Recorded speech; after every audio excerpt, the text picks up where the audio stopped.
In the fall of 1913, newspapers across America ran a headline that stopped readers mid-page. Millions to a Negro girl, Sarah Rector, 10-year-old, has income of $300 a day from oil. Within months, the story had crossed the Atlantic. One American newspaper, unable to hide its prejudice, even while reporting an extraordinary success, ran the headline, "Oil Made Pickaninny Rich," above the photograph of a little girl in pigtails, who had become, almost overnight, one of the wealthiest people in the United States. She was only 10 years old. She could not legally sign her own name to a bank document. Yet within weeks, adult men from 4 different countries were writing to ask for her hand in marriage. This is the story of how a black child in Indian Territory became richer than most of the powerful men who spent the next decade trying to control her fortune, and how far they were willing to go to take it. Sarah Rector was born on March 3, 1902, in a small settlement, then known as Twine, Indian Territory, later renamed Taft, Oklahoma. One of several all-black towns established for the descendants of people who had once been enslaved by the Muscogee Creek Nation. Her parents, Joseph and Rose Rector, were Creek freedmen, a legal status created after the Civil War, when the Creek Nation, under treaty with the United States, freed those it had enslaved and granted them citizenship within the tribe itself. That citizenship came with a right most black families anywhere else in the country could never have imagined. Under the Dawes Allotment Act, each Creek freedman, including children, was entitled to a personal allotment of tribal land. Sarah received 159 acres of rocky, unpromising ground far from her family's home, land so poor for farming that her family, like most freedmen families receiving similar allotments, treated it as little more than a formality, a legal entitlement with no obvious value attached. Her father paid the modest annual taxes on it as a matter of duty rather than investment. Then, in 1913, an independent driller named B.B. Jones sank a well on Sarah's allotment and struck oil in a formation that would soon be known as part of the prolific Cushing drumright field. The well came in as a gusher, producing 2,500 barrels a day and generating royalty income of roughly $300 a day for an 11-year-old girl who had never held that much money in her life. Word spread almost instantly, and not gently.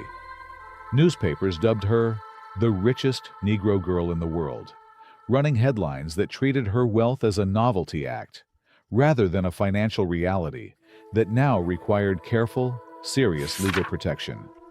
Under Oklahoma law at the time, black adults and children who held significant property were required to be assigned well-respected white guardians to manage their affairs. A legal mechanism justified as protective oversight, but one that stripped black families of direct control over their own children's fortunes the moment those fortunes became large enough to attract attention. Sarah's parents had no say in what came next. A local white man named T.J. Porter was assigned as her legal guardian, and control over one of the largest fortunes ever held by a black child in American history passed, by operation of law, out of her family's hands. What followed, over the next several years, turned Sarah Rector's childhood into a strange, exhausting spectacle.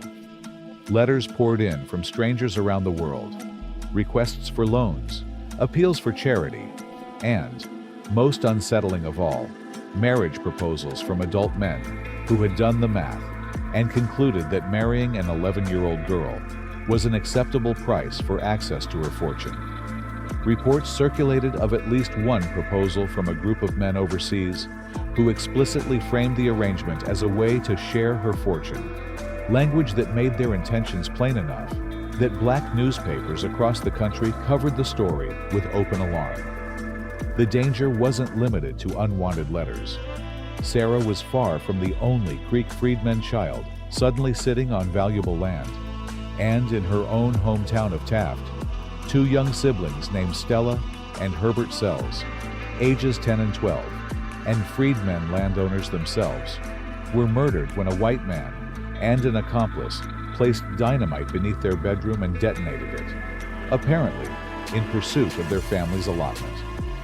Sarah's family understood, in the starkest possible terms, exactly what kind of danger surrounded a black child holding land other people wanted. Meanwhile, allegations began circulating about how well Sarah herself was actually being cared for under Porter's guardianship. The Chicago Defender described her guardian as a man drawing a substantial income from her estate, while allegedly failing to provide Sarah with an education or even basic necessities befitting her fortune.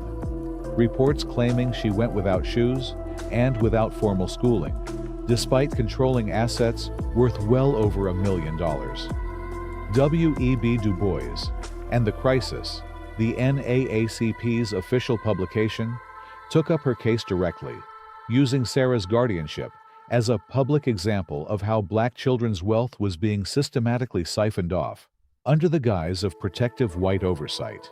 And the story sparked what one newspaper described as wholesale protests from black communities across the country demanding reform. In the middle of this fight over her fortune, an even stranger legal maneuver surfaced. At one point, officials reportedly floated the idea of having Sarah classified as white, not out of any respect for her as a person, but because Jim Crow-era restrictions limited what a black child, however wealthy, was legally permitted to do, including where she could travel and how freely she could move through certain spaces without restriction. Her fortune had grown large enough that some of the very people managing it were willing to bend the color line itself, on paper, if it made handling her money more convenient. Sarah Rector remained, by every account, unmistakably rooted in her Black and Creek identity throughout her life. But the willingness of adults around her to treat even her race as negotiable, when convenient, tells you almost everything about how the adults in her orbit were actually thinking about her. By her mid-teens, Sarah's family had relocated to Kansas City, Missouri, where she attended school and eventually enrolled at Tuskegee University. When she reached legal adulthood, a judge examined her financial affairs and formally declared her mentally competent to manage her own fortune, by then estimated at more than $1 million in oil properties and other assets, equivalent to tens of millions of dollars today. She used that independence to build a life entirely on her own terms. Sarah purchased a large stone mansion on Kansas City's East 12th Street, along with much of the surrounding block, and became known locally as the city's first black millionairess, reportedly hosting some of the most celebrated black entertainers of the era, including Duke Ellington and Count Basie, within her own home.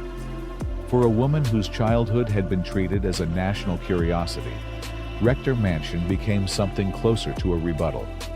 Proof that the fortune extracted from beneath her family's poor allotment had, against considerable odds, actually ended up in her own hands after all.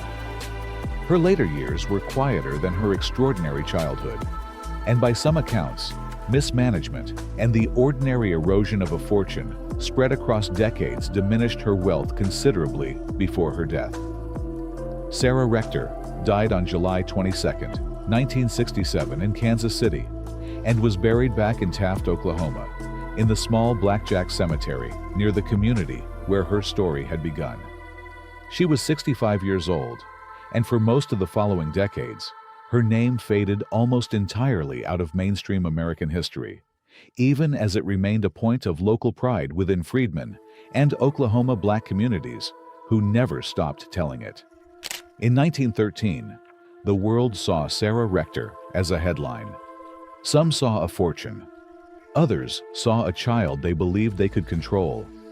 But history tells a different story.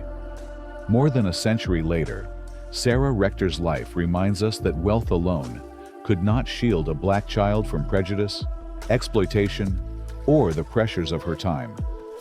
Yet her story survived them all, not because of the headlines, but because it reveals a side of American history that is too often overlooked. Perhaps the most remarkable part of Sarah Rector's story isn't that she became one of the richest children in America. It's that, despite everything stacked against her, Her legacy still challenges us to rethink the history we thought we knew. If this story gave you a new perspective on America's past, subscribe to America Beyond Origins. Every documentary on this channel uncovers the forgotten people, hidden events, and remarkable lives that helped shape the nation in ways many history books never fully explore. Thank you for watching, and I'll see you in the next story.